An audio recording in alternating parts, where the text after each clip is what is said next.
You've worked hard, you've earned your success, and yet there's still that voice in your head whispering, who am I to do this? Here's what I want to remind you though. Success isn't something that you wait for. It's something that you decide to step into. When you own your brilliance, the world will notice and everything will start to shift. This is your invitation to stop playing small and start stepping into your full potential.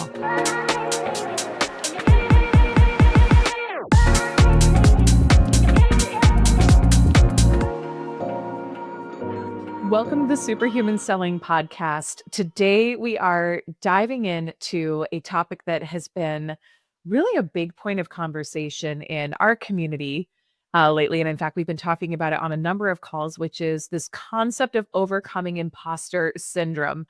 Now, my thoughts on this and my approach to this has been, I actually haven't spoken a lot about it on social media or on the podcast in the past because I think it can be a concept that gets perpetuated without a lot of solutions, where it's oftentimes, it's actually both. I was going to say it's oftentimes women, but that's not true because we had some men in the community chime in about their experience with this too. So it's certainly something that's universal, but I think a lot of times it's perpetuated through the conversation about it rather than, well, let's talk about what it really means and why it can actually be a really good thing because it means that you're expanding and growing and stretching.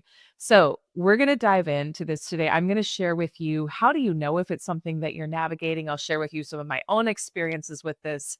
And then also, what do we do with it? Is it possible to overcome it? Can we use it as fuel for our success? So I'll dive into all of that. So the first thing that I want to do here is break down these 5 different types of imposter syndrome that can manifest, that people can experience. And the first one is what we would call the perfectionist. All right. So someone who's in this category might have the belief of, okay, if I don't do this thing flawlessly, then I'm a fraud. And what I would say to that, and what I would encourage you to remember, and we talk about this in the community too, is that perfectionism will keep you poor. All right. Perfectionism will keep you poor. And perfectionism is really a disguise for fear, right? If we're constantly iterating on something, if we're constantly perfecting something but never launching it, never putting it out into the world, then we don't have to face that potential rejection, right? And a lot of these things are subconscious. You may not even be realizing that this is what's going on, and you can hide. People will hide behind the excuse of perfectionism. Oh, I'm just a perfectionist, so I haven't launched it yet. I haven't done it yet. Really, what's happening is you're afraid, right? And so I would say just like claiming it and calling it out and acknowledging it really does help. And there's fear usually, again, that it won't go the way I want. People won't like it. It won't be well received.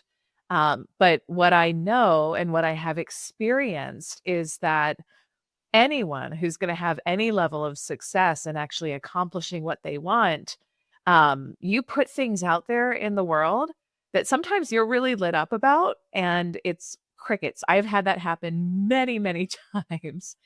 And it's a redirect. All that is a redirect. And it's usually an opportunity to think even bigger for yourself. Usually there's something that, if you're being honest, you really wanted to do, like something even bigger, maybe a bigger goal, and you didn't quite allow yourself to go for it. Or it's just the divine redirect. All right. So learning to let go of that, of the belief that you are a perfectionist, and instead stepping into the energy of, I am someone who takes bold action, someone who, people talk about like building the plane while you're flying. You have to do that. I firmly believe you have to do that if you're going to be really doing something new and achieving the success you want to achieve in your business or in your sales. The second type of imposter syndrome would be the expert, right? This would be someone who says, okay, I don't know everything yet, so I'm not qualified to do this. Now, I have seen this a lot of times with primarily women, I will say, in our community, who say, I want to launch this business. I want to do this thing, but I don't feel like I can do it yet because I'm not credentialed. I haven't taken enough courses on it. I haven't done the things yet. I don't have enough letters behind my name. And I want to invite you to really drop that today. Um, I run a very successful coaching business. I have never had anyone ask me what my credentials are.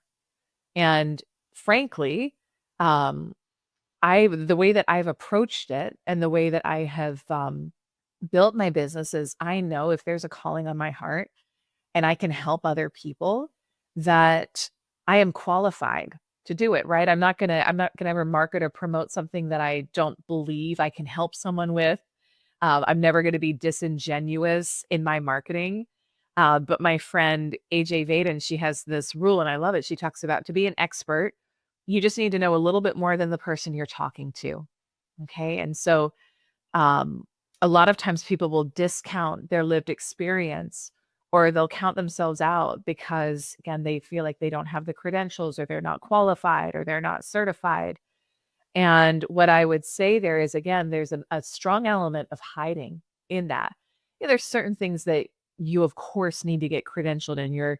If you're going to be an attorney, then you're gonna go do that. You're gonna go to law school. You're gonna do the things. If you're gonna become a doctor, a surgeon, you're gonna go to med school. So I'm not saying to skip the things that really are necessary, but oftentimes there's a level of hiding behind this one. The third type is the soloist or the lone wolf. And what I would say with this one is someone saying, if I need help, right, it means I'm not capable. And this is, this is a common one. This is probably the one out of all of this that I relate to the most because so much of my conditioning and like my natural inclination has often been to feel like I've got to do everything on my own. And really what it comes down to, um, there's a number of things in that. One of the things it comes down to is not trusting other people. Another thing is not feeling worthy of support. And we were on a coaching call this week with one of our groups, one of our programs, Ease and Abundance with AI. And we were talking about how asking others for support is actually a way of demonstrating love and appreciation for them.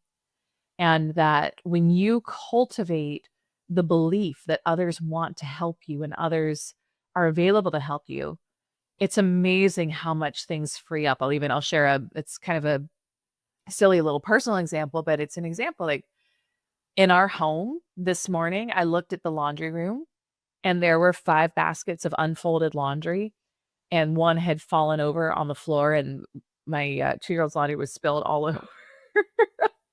and I thought, this is insane. And we're in between help in the home and we're finding and hiring someone to come once baby number 3 comes. But so I've been doing a lot of it myself. I've been doing a lot of the laundry myself. And I came down and I asked my husband, I was like, honey, I need to ask for your support in this. And I thought he was maybe going to do like 1 basket. He enrolls the kids. 4 out of 5 baskets are taken care of in 30 minutes while I'm getting ready. And I was like, why did I feel like I had to do that all myself, right? And again, we all get to learn and grow in this area. So there's just noticing, is there that pattern? Is there that belief system in you that if you're not doing it all yourself, you're not worthy or it won't be done the right way? So a lot of people have that. And I think it's really important to be aware of that. The fourth is what we would call the natural genius. So someone who believes if I have to work at it, then I must not be talented. Here's what I would say is that as we are ascending and growing, which I know you are because you're listening to this show and you want to keep growing and learning, um, you leaning into your natural zones of genius, your natural talents, that is always going to be a powerful thing to do. That's always where you will shine. That's when you're in. We all know the phrase, your zone of genius. That's where you will make the most money. So 100% yes. I want you in your zone of genius the vast majority of the time. And simultaneously, kind of going back to talking about taking that messy action as you grow and as you learn, there's going to be things that you need to learn as you go that you may not be naturally as talented at. And even for us, as I've grown and expanded this company, like there's a lot of things that are really natural and easy for me. Speaking, podcasting, coaching, training, vision, all very natural and easy. I love that. That's my zone of genius. So it's important that I stay doing those things as much as possible. And simultaneously, there's been so many things that I've gotten to learn and needed to learn along the way about hiring, about more of the operational side of things, about finance, all the things that felt intimidating or felt unnatural. And now it's not a great use of my time to stay in those things, but I have had to learn them. I have had to develop those skills. And even in my zone of genius, again, I love speaking. I find it quite easy. And when I think about who I was as a speaker 10 years ago, when I was giving my first presentation in the back of a Mexican restaurant at 8 o'clock at night on a Sunday evening to a sales team of 4 people who were moderately interested in what I had to say, versus now standing on stage in front of hundreds, um, there has been a lot of skill development in that. So even in your zone of genius, we want to always be iterating and growing, but it doesn't mean that you can't go and grab those opportunities as they come and know that you're qualified and own it as well. So there's that. And then the final one, the fifth, is what we would call the pressure cooker. So someone in this belief system or in this embodiment of imposter syndrome might say like, well, I have to succeed at everything in order to prove my worth, in order to be worthy. And within that belief system there, or within that statement, there is a belief system that you are not inherently worthy as you are. So there's a concept that we teach in our programs called selling from wholeness.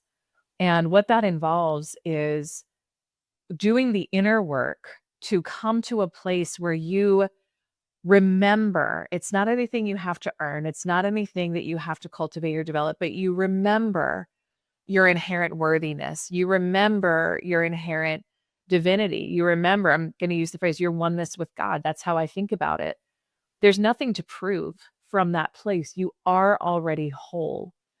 And then from that place, when we create, when we put things out into the world, there's a level of non-attachment with it because you're not staking your value or your self-worth on that. So those are the 5 types. And what I would say there is just listening for any of those that resonate. You can also ask yourself and look at questions like, do you resonate with any of these, right? Like, do you downplay your achievements even when others praise me? And that's something really big that I used to do. I used to always deflect. I used to always downplay. And what it was that I wasn't comfortable receiving. I wasn't comfortable just standing in my power and saying thank you. And so it took conscious rewiring and conscious training. And it was very uncomfortable to be able to receive a compliment or hear someone say, you changed my life, or this or that, or even just like, I love how you're dressed, right? And just to be able to say thank you and to receive, right?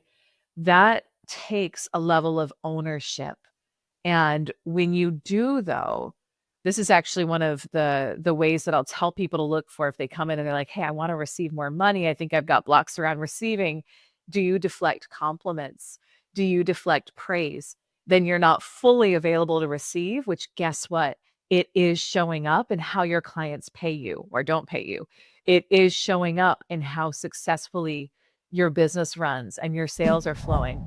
If you're ready to quantum leap your sales, your income, and your life, my team and I are here to help support you. Inside our coaching programs and our mastermind, we support driven leaders, entrepreneurs, and sales professionals to achieve their wildest dreams and goals while also living in a space of more alignment and joy than ever before. So if you're ready to expand, let's schedule a free call for you with my team at ElyseArcher.com/free call.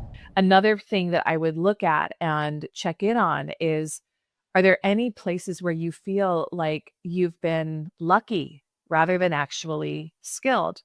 I was working with a client on this one this week, and this client had a banner year last year in sales and is working on a new goal. And yet he was very much struggling with imposter syndrome. And he said, well, what if it was a fluke? Right? What if it wasn't really uh, me? What if it's not going to last? And what we talked about, there's a fundamental misunderstanding in that. So I reminded him that he is the common denominator in everything that's happening in his life. And he's the common denominator. Now, this does apply both with the things that we wouldn't love, or we wouldn't prefer. So there's some sort of availability to attract that in our lives if we are. But it also has to do with our successes. It has to do with the things that are our peak achievements. And so when we have a big achievement and then we say, oh, well, I was just lucky or it was a fluke, it's a fundamental misunderstanding. And you're actually giving your power away in that moment. You were the common denominator. This is also part of why when I'm coaching clients or working with them on maybe someone wants to go from one job to the next, but they're afraid, oh, will I be as successful? Will I make as much money? Or I worked with a client for some time who was number one in a major sales organization, and this person wanted to go and start his own business. And he was afraid. He was like, I've got family to support. They're used to a certain level of lifestyle. And he was nervous that he wouldn't be as successful in his own business. And what I helped him understand was that it wasn't the company that had dictated his success, although it was a wonderful company. He was the common denominator. There were plenty of people there at that company who weren't thriving and weren't doing well. And so from that level, he went on to go launch a coaching company that has become extremely successful and has cultivated that level of belief in himself. So you're the common denominator, and we have to remember that. Another one that a lot of people say they can relate to is like, well, I worry that one day people are going to find out that I'm not as good as they think that I am. And what I would say here is, you may have heard me say on the podcast before, and I talk about this from stage, but your level of income will never exceed your level of self-worth. And so it is so important to be sold on you.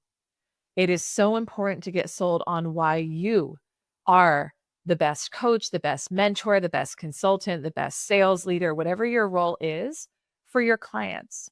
And so I will, if I hear this from someone, I will have them right there on the spot give me a list of 5 to 10 reasons why they are so qualified, why they are the right solution for their clients. And a lot of times it will feel uncomfortable for them to start, but then they'll get rolling and they'll be like, oh, what was I even thinking about? So I want to encourage you right now to think about this and to really ask yourself, why are you so qualified to do what you do? Why is it that you are the best solution? And it's flipping the question. We're going to get answers to the questions that we ask.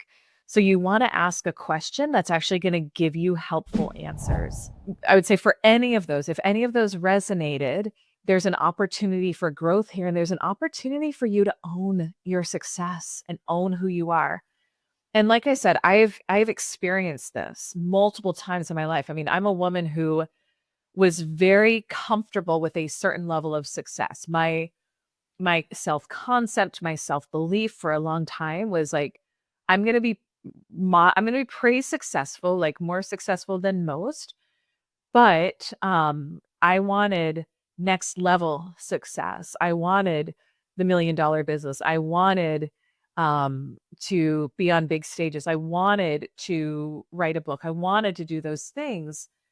And yet all of those felt out of reach. They felt uncomfortable. And so when I started actually doing the work and doing the work that we teach in our programs and that I talk about here on the show as well, and I did start doing those things that for so long had been on my vision board, there was a level of, oh my gosh, who am I to do this? Especially when you're ascending beyond what maybe you've seen done in your family or your peers or your community. But I think this is part of why it's also so important to be surrounded by people who help you make what feels big right now feel small, where they're like, oh my gosh, you could be thinking so much bigger. Or like you're running a 7-figure business, they're running an 8-figure business. It's not about comparison, but it's helping you see there's something so much bigger. So making sure that you're very intentional about your environment, and that you're surrounding yourself with people who, when you have a success, they'll say, of course that would happen for you. Of course that's normal. Of course that's natural. And let's expand your vision even further. I think that's really, really important. So, like I said, I've had this come up throughout my career, throughout my life. There's a lot of people who, even celebrities like Tom Hanks talks about having dealt with this throughout his career. Sheryl Sandberg and Lean In, she talks about it as well. But one of the things that I would say that we can start to use it for, is to actually indicate that you're on the right track, that you're on the right path. And so Abraham Hicks talks about this. They say contrast lives at the edge of your next level. Contrast lives at the edge of your next level. So I'll often talk to my clients about this who are up leveling, who are like stretching and pushing and growing. And they're like, why is it that I suddenly feel incompetent when I felt so competent before? Why is it that suddenly I'm experiencing more challenges than I ever have before? And it doesn't mean that you're on the wrong path. It doesn't mean that you should go back. It means that you're actually growing. It means that you're ascending. It means that you've said yes to what's next for you. And so if we're not bumping up against a certain amount of discomfort, I think we can also reframe this just as discomfort. If you're not bumping up against a certain amount of discomfort, then you're not growing and ascending. And one of the things that I know is that there's a point at which your comfort zone becomes a cage, right? If I had stayed in that comfort zone of the woman working in corporate sales, making low 6 figures, stuck in a relationship that was really unhealthy, dealing with an eating disorder, anxiety, all of the things, if I had stayed there, I mean, I don't even know what my life would be right now. It certainly would be nowhere near as incredible as it is now. And so if we choose consciously not to be willing to get uncomfortable, we're not going to grow. And we have to remember that nothing is ever stagnant on this planet, that things are always moving and always moving into form or disintegrating. So you want to be always focused on what's the next level of evolution in my life, right? What is that? You've heard me maybe use the phrase if you've listened to the show before. What is that fullest expression of me that I'm being invited to step into next? And there's going to be plenty of things that you feel uncomfortable with. There's going to be plenty of things that you have no idea how to do. We're in a huge growth phase in the company right now. Everything that, not everything, but a lot of things that I did previously that got us to the level we were at, it's not going to work at our new level. And so we're bringing in new people, new systems, new team, new tech infrastructure. Is it uncomfortable? Absolutely. Do I feel a lot of time like I don't know what I'm doing? Sure. But here's where we can both lean into worthiness to receive support as well as continuing to me, I always turn back to my intuition. I always turn back to my knowing. And it'll say, like, hire this person, implement this thing. I may not know the full how behind it. It may still be uncomfortable. It may still be very stretchy, but your intuition will guide you all along the way. It really will. And it's always going to guide you in the direction of your growth as well. So there's an element of anchoring that you can do in this and groundedness of continuing to come back to your knowing. I'll ask myself that question a lot. What is my knowing? Or if I took fear out of it, what choice would I make in this situation? And that will really guide you and direct you. It'll guide you in the right direction. So there's that piece. The other thing that I want to speak to, and we talk about this so much in our community, I was speaking about it this week on a number of coaching calls with clients, is are you waiting for external validation that you're good enough, that it's time to launch your company, that it's time to charge more, that you can be a top keynote speaker? Are you waiting for the world to tell you that you can? We actually wrote a book about this collectively, myself and some of my clients last year, called Permission to Be Powerful. And I had a real wake up moment in my life. This was right before my first quantum leap experience of turning my annual income into my monthly income. And it was a wake up moment where I had been reading Bronnie Ware's book, Top 5 Regrets of the Dying. And she shared the number one regret that people had was that they wish they had lived a life true to them rather than what everyone else expected of them. And I realized that the life that felt true to me was so much more expansive than I was allowing myself to live. It involved way more impact, way more influence, way more financial abundance, way more experiences, luxury, giving, all of it. And yet I was the only one who was holding myself back from it. I was the only one who wasn't letting myself go for it. And I was unconsciously waiting for someone to come give me permission or tell me I was good enough or tell me it was time. And I had this wake up call where I realized no one is going to come tell me that. No one is going to come give me permission, and that everyone who has done something meaningful and impactful on the planet, they chose to validate themselves. They chose to put their name in the hat. They chose to say, yes, I am worthy. Yes, I am good enough. I had to validate myself to go from being a woman who used to charge $1,500 for a keynote and is 20 grand now and will continue to raise that fee. Like, I had to give myself permission and validation to be able to do that. And that's just one example. But if you are, if you're waiting, even unconsciously, or if you're seeking permission from other people, I want to invite you to stop. And I want to invite you to realize that the world, your clients, your bank account, it's all just a mirror. It's all mirroring how sold you are on you. It's all mirroring how much self-belief you have. It's all mirroring how good you think you are.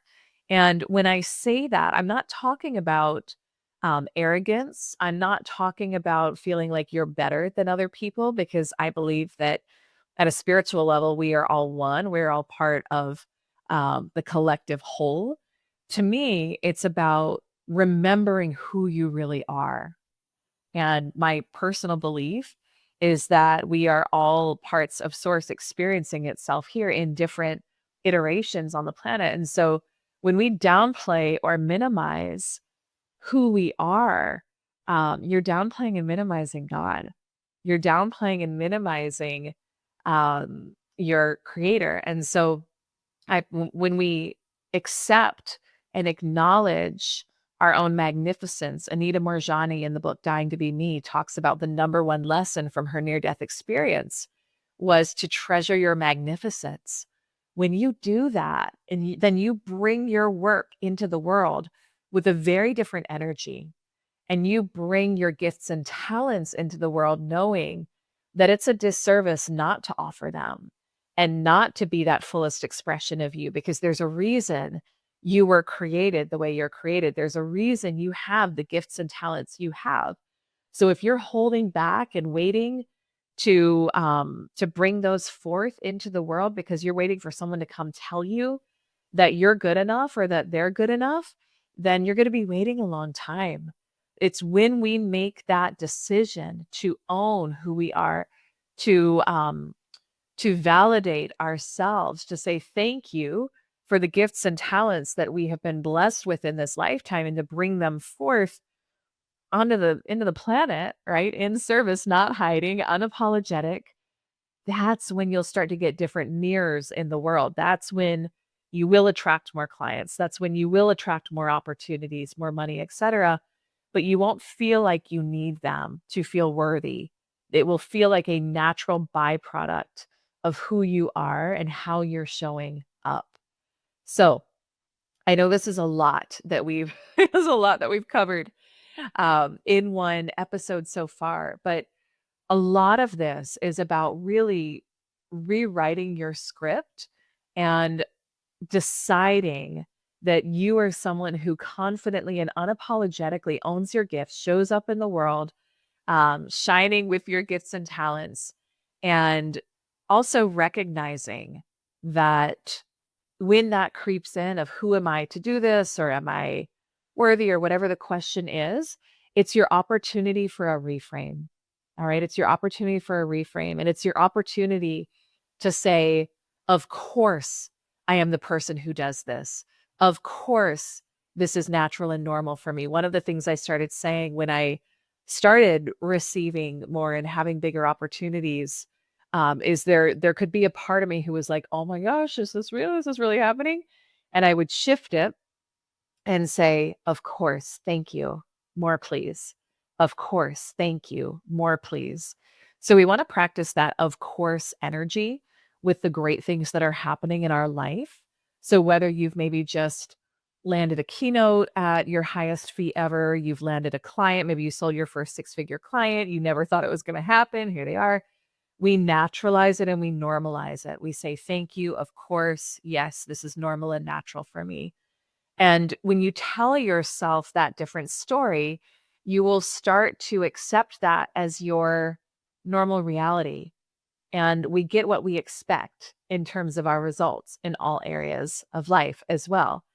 So, a lot of different tips, a lot of different tools to use in this episode, but I want to just close with a couple of key thoughts here. All right. So, if you're waiting for someone to come tell you that you're worthy or you're good enough or it's time, stop. Start telling yourself that now. You are the one. Sounds like the Matrix, but it's true. You are the one you've been waiting for. All right. You are the one you've been waiting for. So you have to start validating yourself. Let's also reframe when you're experiencing this. If you're feeling it, I would reframe it as discomfort and I would use it as, "Oh, this is a sign that I'm on the right track. Oh, this is a sign that I'm moving to my next level. Good. This means keep going. This means to keep going." So I want to hear from you, whatever showed up for you with this episode, what your biggest takeaways were, what your biggest ahas were. Is this something that was showing up for you before? I don't use the word struggling a lot because I like to be, I'm unavailable for struggle, but I recognize that this is something that can come up. So was this coming up for you? Did this help shift anything? Connect with me on social. I'm at Elyse Archer, all places. And I'd love to hear what showed up for you with this episode. And in closing, I want to just remind you to remember that your desires are green lights leading you and everyone around you to a brighter future.